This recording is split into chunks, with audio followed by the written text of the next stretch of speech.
你们是同乡吧？其实黄梅小姐我们早就认识啊，我们还是有缘之人呐。这么说，你们原来都认识吗？啊，是。我早就说过，黄梅小姐在安庆可是委屈她了，现在来到京城，只要有贵人相助，那一定红尘远大。我说刘先生啊，你向来是无事不登三宝殿，今天来此有何赐教？钱大人，我今天来还真是有公务相谈呐。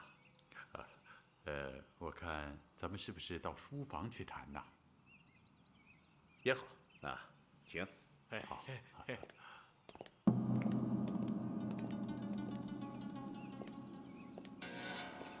黄梅儿，你身为汪家后人，不为汪家报仇雪耻，反而跑来替仇家鸣冤叫屈。什么仇家不仇家的？黄梅儿，你少跟我装糊涂。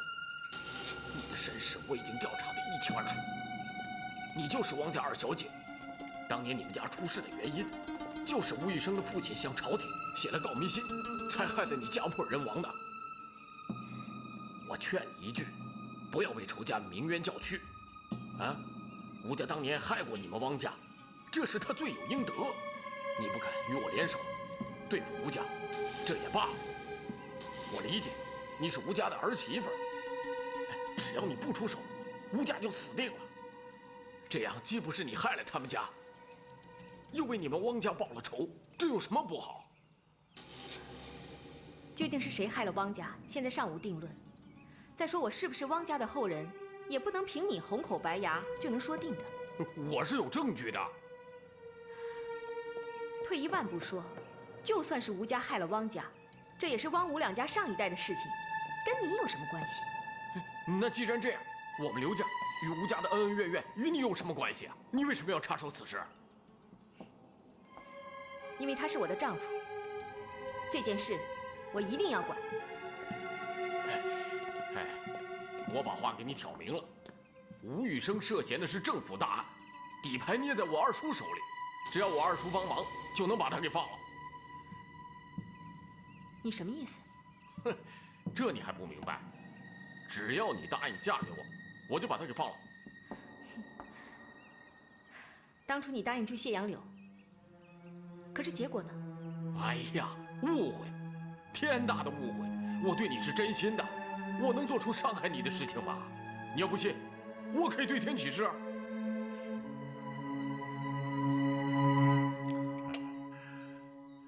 钱教授啊，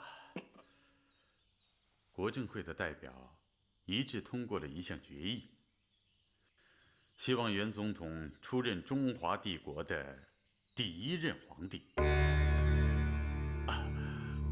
当然，这皇帝不过是名义上的，像日本国的天皇制度，采取君主立宪，成立议会两院，下设总理和大臣。为此，袁大总统特意派我来听钱老您的意见。我不赞成袁总统当皇帝。他当年就任大总统一职时，曾明确宣誓，今后中国永远不得实行帝制。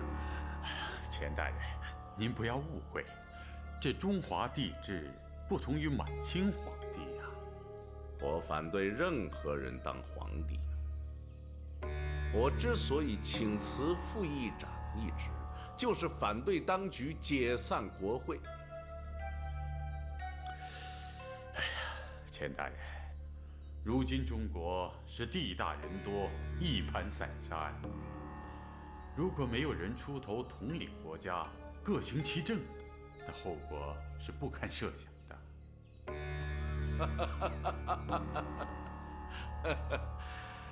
依我之见，民主共和是民心所向，谁也不能让历史倒退，复辟之路走不通。钱大人的赤子情怀，刘某是一向敬佩。不过钱大人，这世道人心不古啊，您老一片诚意，别人难免会居心叵测。我真为你担心会被他人所利用。是吗？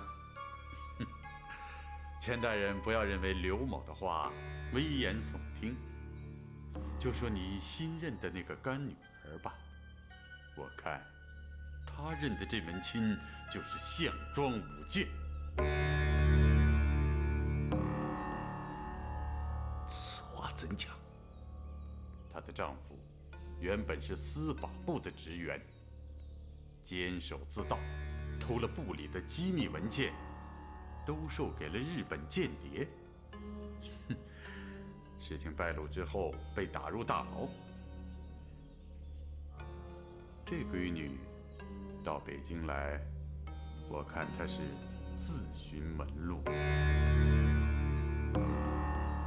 有这等事？钱老若是不信，问问便知。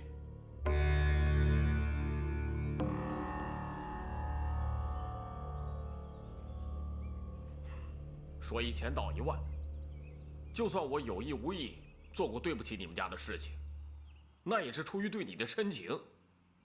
这比起吴家对你们汪家的伤害，微不足道。我知道你们汪家和吴家才有血海深仇的大恨，哎，你却视而不见，还跑来为吴宇生鸣冤叫屈。要说血海深仇，应该是你们刘家，是刘振邦带兵将汪家满门抄斩的。哎呀，你可千万不要听别人谗言，刘家没有害过汪家，我父亲那时也是奉旨行事。当年是吴家写的联名信诬告的汪家，你要不相信，我有证据。回来安妾，我派人把联名上告信的底稿拿给你看，看了以后你就知道谁是陷害汪家的元凶了。不必了。哎呀，怎么说什么你都不明白啊？你这次到北京来，不是想利用你二叔的关系，将吴宇生置于死地吧？哎，就看你一句话了。你要是在我面前替他求情，我就把他放了。我要是不求情呢？黄梅儿，我告诉你，你不要以为你认了个干爹就有什么了不起的。不信，咱们走着瞧。建雄啊，我绝不能让这个小女子把案子给翻过来。现在最关键的是，就是曾经被他们染指过的那份大案，这可关系到袁大总统啊，绝不能让他流落坊间。哎，来了来了，哎，谁呀？让开！二位这是找谁呀？这是私人地方，二位有什么？二位，有什么事好商量？我们是警察局的，来你们家例行公务，不要妨碍公务，让开！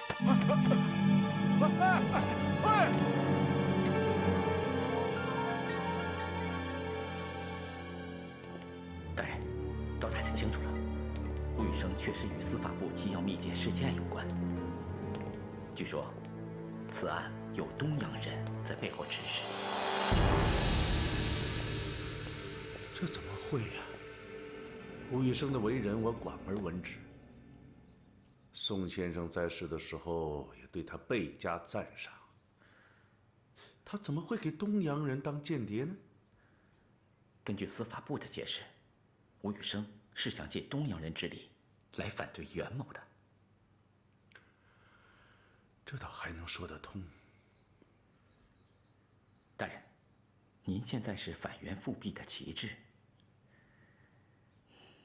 依在下拙见，您最好还是不要跟那些有背着案底的人来往，免得给对手留下口实啊。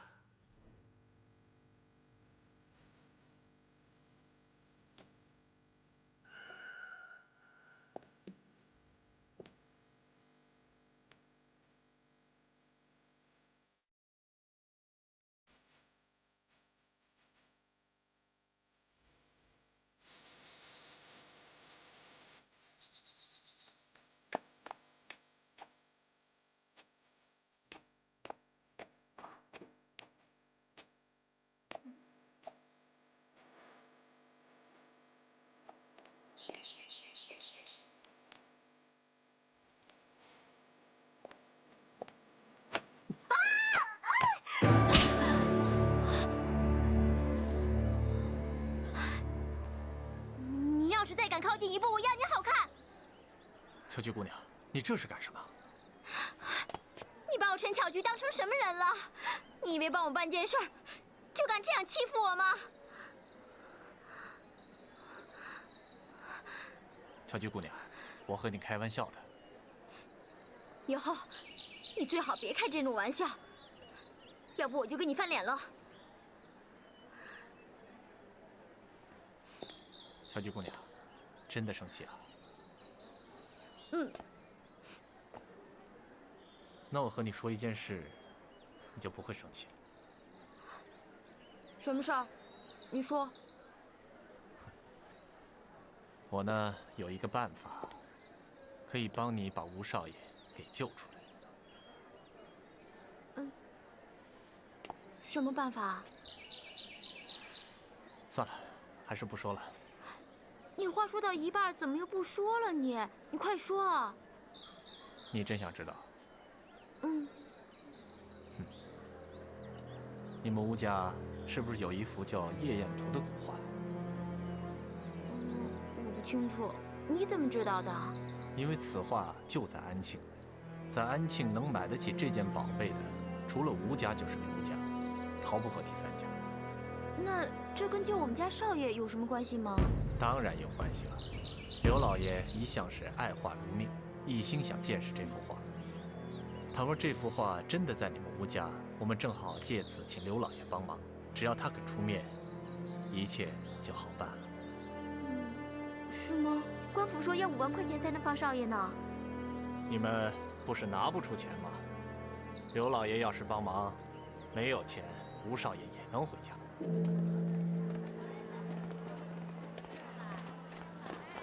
走吧。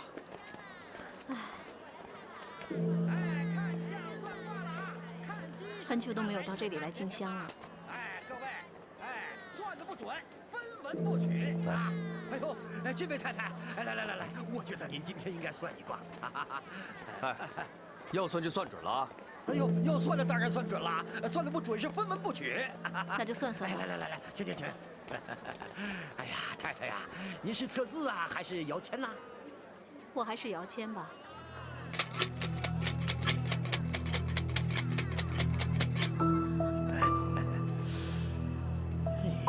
请问大师，这是什么意思啊？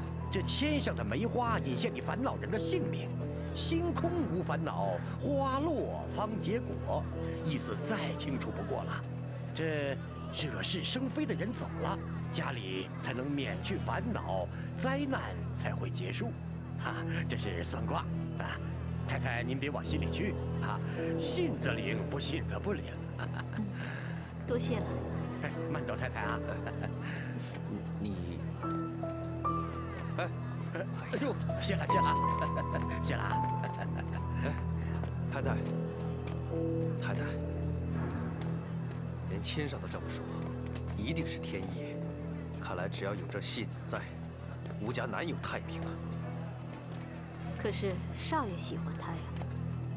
太太呀，自从你嫁到吴家，过的是什么样的日子，别人不知道，我还不清楚吗？少爷太薄情了，娶了那戏子以后，就更不像话了，越来越离谱。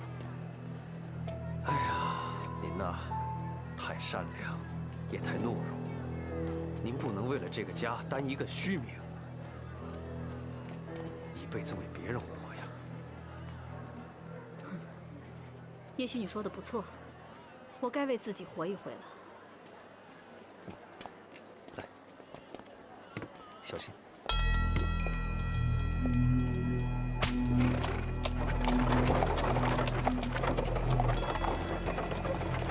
来，摇个签算一卦吧。啊，先生，都按您吩咐的做了。不错，这是赏给你的。谢谢先生啊。以后还会用到你的。好。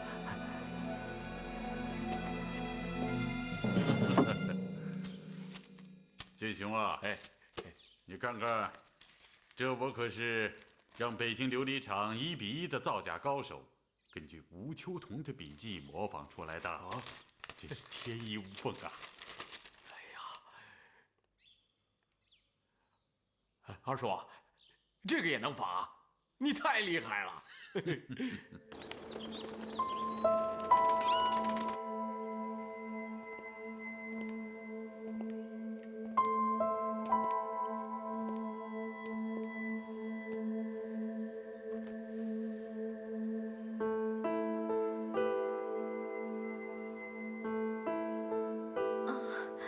干娘，怎么，身体不舒服啊？啊，我没什么。干娘，有什么话你就直说吧。钱大人近日要外出公干，我也要陪同前往。你看，你是一个人在府上住着呢，还是在外面租个房子呢？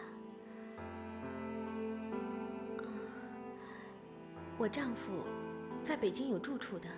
哦，那我就放心了。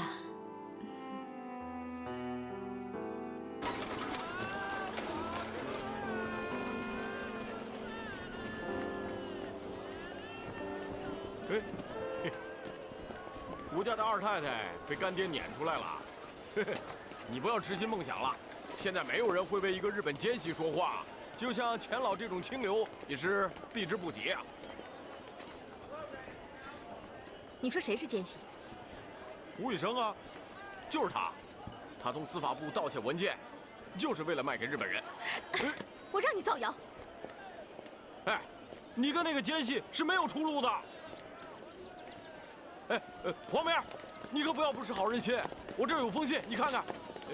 请你过目。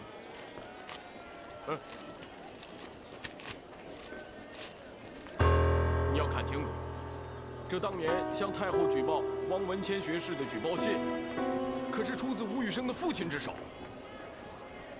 你哪来的？啊，是我二叔从黄石城里翻出来的。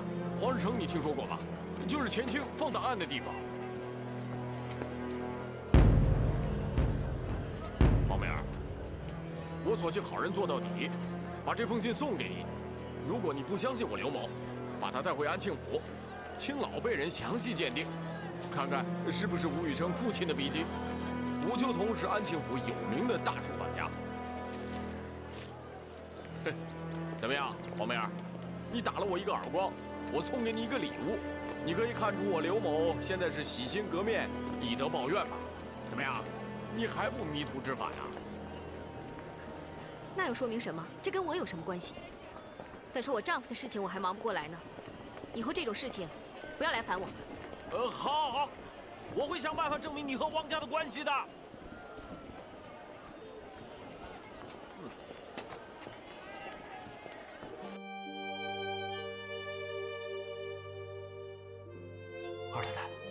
二太太，你没事吧？二太太，钱大人对您的态度突变，是不是和刘建雄还有他二叔从中挑拨有关呢？这是明摆着的事情。当时我以为钱老怕事，心想就不强人所难了。但是在路上听到刘建雄的一席话，才知道原来他们诬陷雨生是日本奸细，简直是忍无可忍。明天我还要去找钱老，就算他不帮忙，也不能让他认定雨生就是奸细。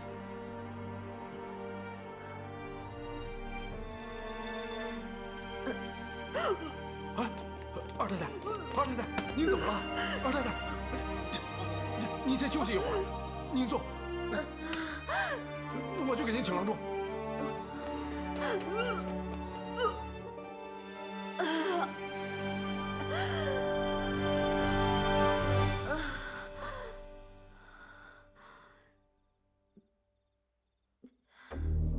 小菊，快点啊！那边都翻遍了，没找着啊！哎呀，再去那边找找。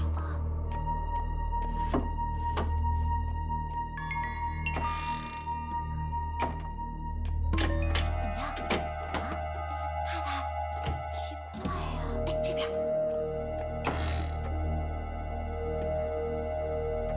没有啊，该找的地方全都找了。到底放哪儿了？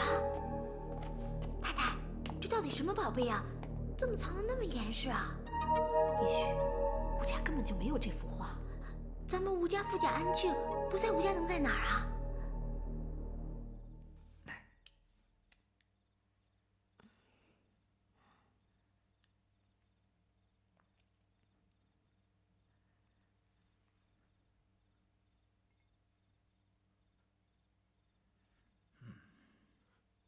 您看怎么样了？太太，恭喜你啦！太太有喜了。哎呦，二太太，少爷要是知道了，一定高兴坏了，真是太好了。为什么影飘飘然？为什么人孤单单？为什么？黄梅儿，如果你不喜欢我，心难道只我不会勉强能寂寞入眠？我能看见幸福在面前，愿望实现，陪伴我入眠，开始想念久违的瞬间，是真是微笑。我知道你会真心对我好。我能看见幸福在面前，愿望实现，不用了，我自己来吧。入眠，开始想念久违的瞬间，是真是我会好好对你一辈子。你可看清楚了，这当年向太后举报汪文谦学士的举报信，可是出自吴宇生的父亲之手。幸福的入眠，停住时间，定格的上天真是太厚待我了，让我梦想成真。我能够娶到像你这样的女子为妻，我真是太幸运了。定格的画面陪伴着我入眠。少爷，我给您带了红烧肉，还有烧鸡，这些都是您最爱吃的菜。这些呢，都是我亲手给您做的。今天厨子不在家，我也不知道做的好不好，合不合您的胃口。少爷，您看您都瘦成这样了，您快吃点肉吧。哎，我问你，二太太还没消息吗？大太太说了，这事儿可不能指望她。这不是指望不指望的，总该有消息吧？有没有消息还不是那么回事吗？大太太现在正在想法子让您回家养病。你回去跟大太太说，帮我办件事儿。少爷有事儿您就只管说。叫她买点槟榔给我送过来。二太太都快跟人家跑了，少爷还有心思嚼槟榔啊？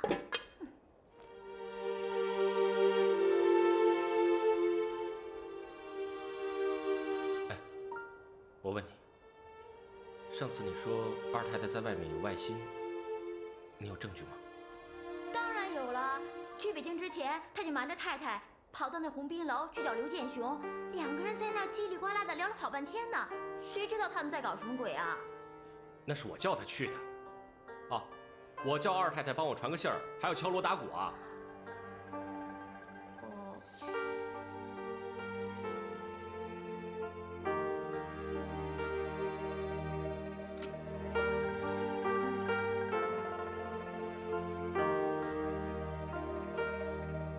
吃点吧。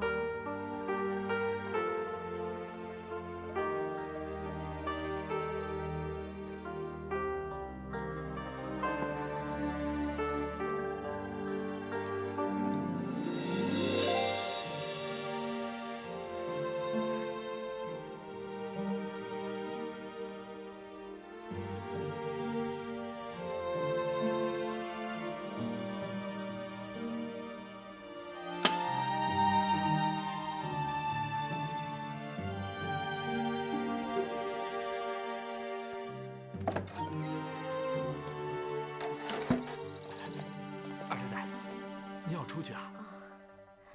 大夫不是说了，让您在家休养，不能外出吗？出去活动多了，动了胎气怎么办啊？有什么事您交给我去办就行了。没事的。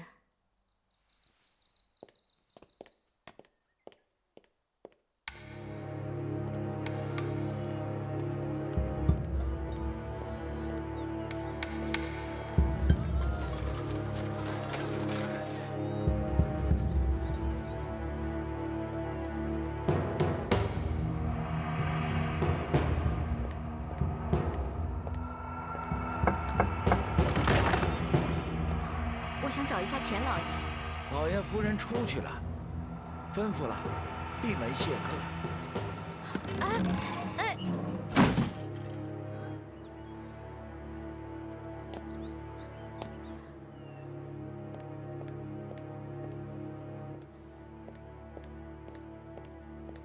胡大人，有什么事儿啊？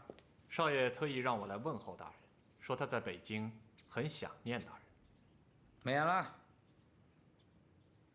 没事儿，你先走吧。少爷还说，黄梅儿若有电报来，请大人先扣下。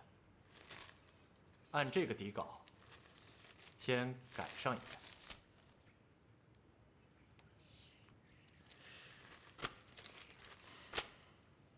现在是民国了，他有自由通信的权利。啊，你可以走了。余生，告诉你一个好消息，我们有了自己的孩子。您先喝点东西。啊，二太太，我们来京城已经1个多月了，加上路上的时间，已经2个月了，是不是该给家里发封电报，给他们捎个信儿啊？发电报不安全，容易被人发现的。可是少爷关在牢里，什么消息都不知道，总得想办法透点音信给他啊。我给哮天使节写信，让他代为转告。信太慢了。我知道你怕少爷着急，我比他更着急。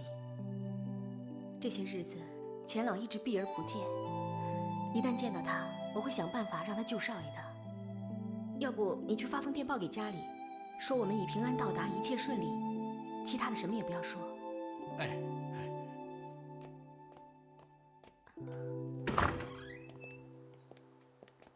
二叔，你看看，你看看，朱顺发来电报，胡明九这个王八蛋，连我的话他都敢不听了。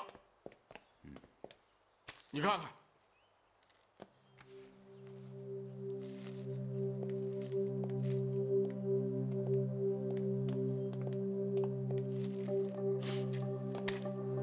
他这是待价而沽啊！看我回去怎么收拾他！哎，建雄啊，现在袁世凯就要登基了，我也想过了。胡明九虽然是个小人，但是他还算听话，不如先给他许个愿，让他先为我们效劳。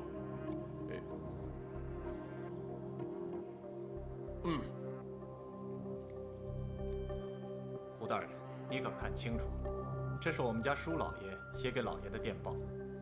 他亲口对老爷说，让老爷策动乡绅议会，推举胡大人您担任道台。你想想，有我们家舒老爷在上面做主，老爷在下面鼓动。胡大人，您的高升那是指日可待。正好，我也正要找你。黄梅儿给吴家来了电报。少爷还是那个意思，按这个内容改了再给。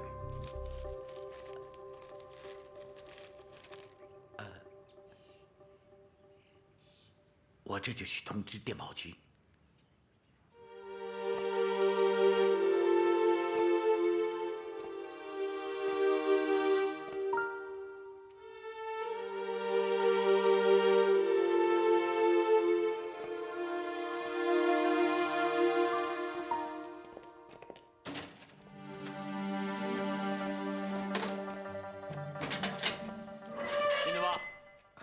谢谢啊，余生。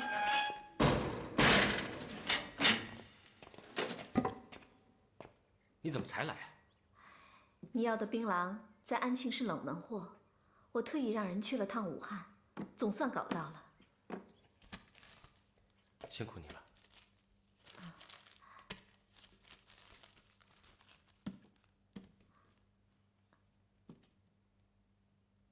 哦，还有。二太太有消息了。怎么说？她说在北京一切都好，就是从安庆这种小地方出去，才知道外面的世界这么大。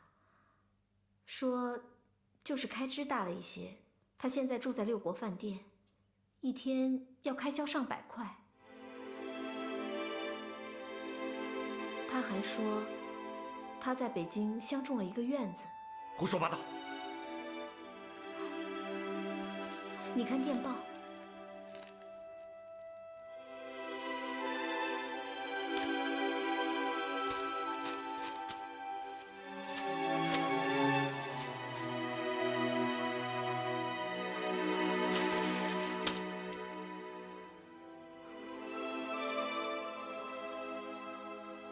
这样吧，你给二太太发封电报，叫她不要在外面耽搁太久。没事，早点回来吧。我这就去办。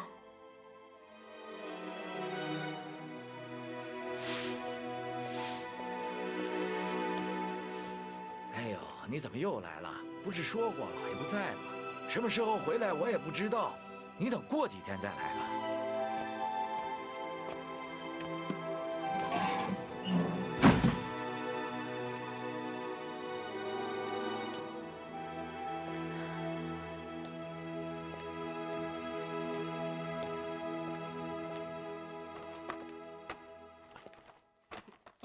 二太太回来了。那帮人又来了。啊，哎，真是奇怪，你在家他们不来，你一出门就来，来了就到处乱翻，不知道要找什么。二太太，今天见到钱大人了？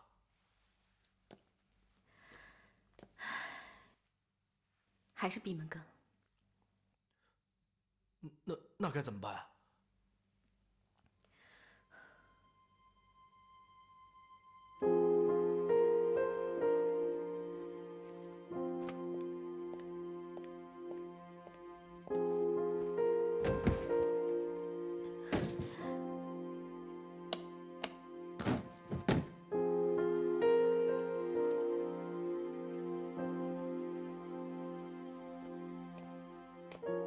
二太太，你拿手表干什么？幸亏欧阳杰给了我一个信物，他告诉我不到万不得已，不要拿出来。他不想让父母知道他在安庆。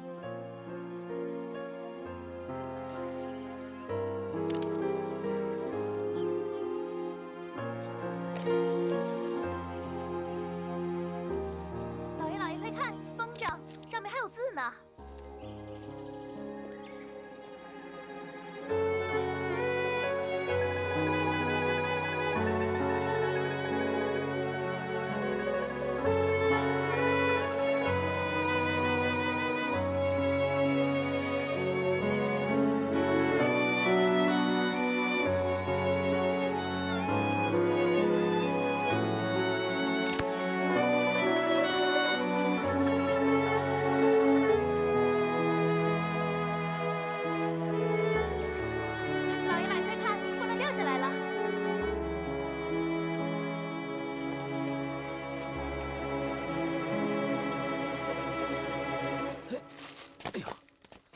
老爷，老爷，看，哎，看，这有一小包。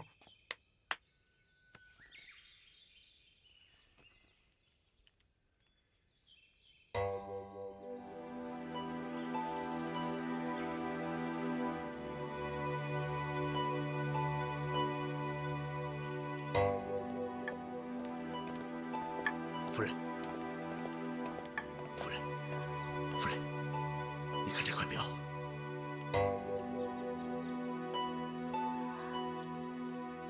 是不是咱四丫头去日本之前，我送她那块？正是。哎呦，这东西从哪儿冒出来的？四丫头有消息了吗？去，把放风筝的给我找来。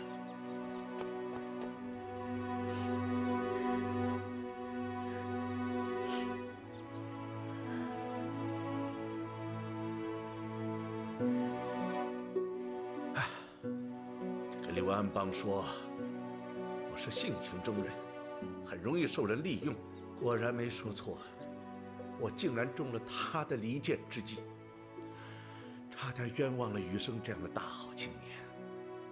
黄梅，你放心，我会尽快的了解案情，从中斡旋，绝不会让你丈夫背上莫须有的汉奸罪名。谢谢干爹。黄梅姑娘，这其中有一点我不明白。你方才说你就是汪家之后。是的，那块玉佩从小就佩戴在我身上。在安庆，也有自称是汪家老奴的人，说我是汪学士的孙女儿。原来我都不敢相信。可是后来听干爹说这块玉佩的来历，我才明白这是事实。听说你和雨生既是夫妻，也是世仇，可是当真？那你为什么还下大力气帮他呢？他是我丈夫，而且关于陷害汪家一事，我更不能相信那个刘建雄的一面之词。再说，这个案子事关重大，不光关系到他个人，甚至关系到袁世凯是否能当上皇帝。于国于家，于公于私，我都应该营救他。黄梅，好，讲得好。你深明大义，明辨是非，很难得。眼下的情况，千万不能顾此失彼，因小失大。二太太，哎呀，你还别说，我真有点饿了。你多吃点啊。哎，够了。二太太，看你神情见好，一定是见到钱大人了。嗯。那问了少爷的案子没有啊？我说了来龙去脉，特别点到刘家陷害吴家的事情。那钱大人怎么说？他说这个案子涉及到很多大人物，都是有头有脸的。如果不是在中央政府有人斡旋的话，我们在安庆花再多的钱也是无济于事啊。还是二太太您有办法。我有什么办法呀？只能说我运气好，真没想到欧阳姐居然是钱家的千金。说来说去，还是二太太人缘好。那倒是，无论我到什么地方，跟人都能相处得很好。可是为什么我在吴家总是跟那个巧菊合不来啊？二太太，不瞒您说，按照我们当地的规矩，在府上长大会由伺候太太的贴身丫头，到了婚嫁年纪，如果不出阁，便会纳为妾；如果再生个一男半女的呢，就可以成为姨太太了。二太太没进门之前，老太太也有这个意思，没想到少爷是新派人物，不肯纳妾，加上娶了二太太您，就更不愿意了。所以啊，他一直怀恨在心，认为您耽误了他的前程。怪不得他那么恨我。哎，其实他也挺可怜的。可怜？可怜什么？那是他自找的。吴文，男人和女人不一样。一个乡下女孩子，从小就到别人家里做丫鬟，又不识几个字，全把自己的命运系在男人身上，要不然她还能指望什么？哦。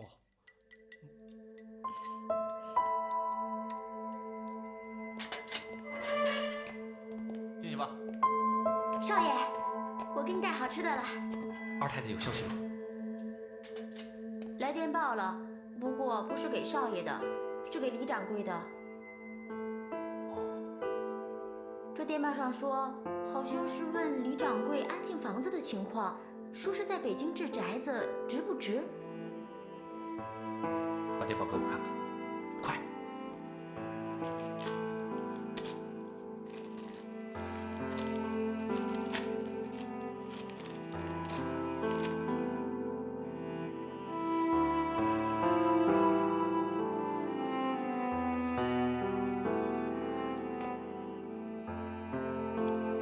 黄梅儿到北京，怎么竟干这些事儿？这黄梅儿到底怎么了？